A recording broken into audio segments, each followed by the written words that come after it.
Welcome to another episode of I Swear We're Not Idiots, the podcast where the sideshow is the main attraction. Today we'll be talking about sideshows, freak shows, and circus freaks. If you are sensitive to the strange and unusual, this episode is not for you. Viewer discretion is advised.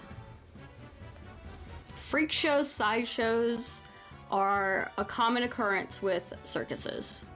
Ringling Brothers and Marvin Bailey have one of the biggest ones called the Big One. It dates back to the 1630s. And to be considered a freak, you would have either unusual disability, you'd be heavily tattooed or pierced, physically unusual, intersexed, or you have a special talent like snake charming or sword swallowing or fire eating. Some of the more popular freaks we're going to talk about. The first one would be Schnitzy, the Pinhead. He lived from 1901 to 1971. He had a medical condition where his skull and brain were a lot smaller than usual. He only stood about 4 feet tall, and his mental age was around 3. He spoke in short sentences, and he usually needed help with everyday tasks. He worked in the sideshow of Barnum over the Ringling Brothers. And some of his headlines read, "The Pinhead, the Lost Aztec," or "What is it?" He was also in the film Freaks, and that was filmed in 1932. Ella Harper, the Camel Girl. She was born in 1870 to 1921. Her medical condition caused her knees to bend backwards. And she started in the circus when she was only 12 years old. In the circus, they would get pitch cards and they would hand them out to people like, "Hey, come see the Camel Girl." And her pitch card read, "I am called the Camel Girl because my knees turn backwards. I can walk best on my hands and feet as you see in the picture. I have traveled considerably in the show business for the past 4 years. And now, it is 1886, and I intend to quit the show business and go to school and fit myself for another occupation." She did, in fact, go to school, and she even got married. Myrtle Corbin. She's from Texas. Her condition caused her to have 4 legs.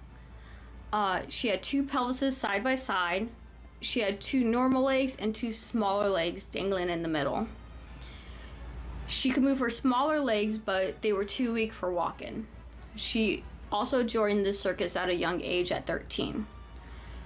She ended up marrying and having 5 kids. And when she died, her casket was covered in concrete to prevent grave robbers from stealing her corpse. That was a big thing back then. Grady Stiles, the Lobster Boy. 1937 through 1992. Now he is one of the most popular ones. His condition caused his hands to fuse together and his toes to fuse together to make like a lobster hand. He did use a wheelchair to get around a lot. Other times he would just use his arms. He grew up in the freak show and sideshow business. The family, since it was a genetic condition, they all had like lobster claws, so that's the way that they made a living. He did marry twice, and he also had 4 kids. He had a bad temper, and he was an alcoholic, and he was very abusive to his family. His oldest daughter fell in love with a man Grady did not approve of. On the night before the wedding, Grady was full of rage and alcohol. He tracked down his daughter's fiancé and killed him with a shotgun. Grady was arrested and put on trial. He was found guilty but did not go to jail.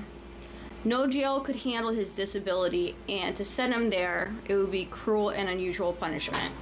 So instead, he got 15 years probation. His first wife ended up remarrying him. No idea why. He became more violent and felt like he was above the law. His first wife was sick of it, and in 1992 hired her 17-year-old neighbor to kill him. Her son helped plan the murder. And the 17-year-old neighbor shot Grady in the back of the head while he was watching TV. The first wife was arrested, and she was found guilty and sentenced to 12 years in prison. Lionel the Lion-Faced Man, 1890 through 1932.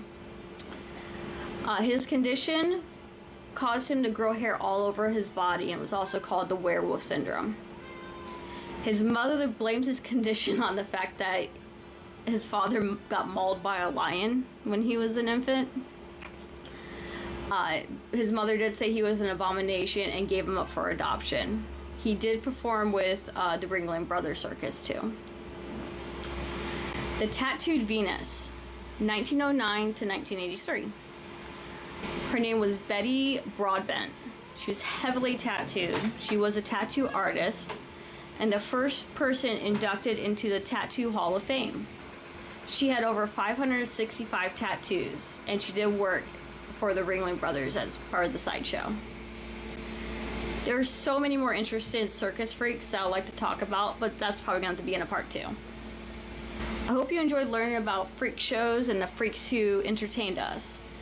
And remember, we all have a little freak inside of us.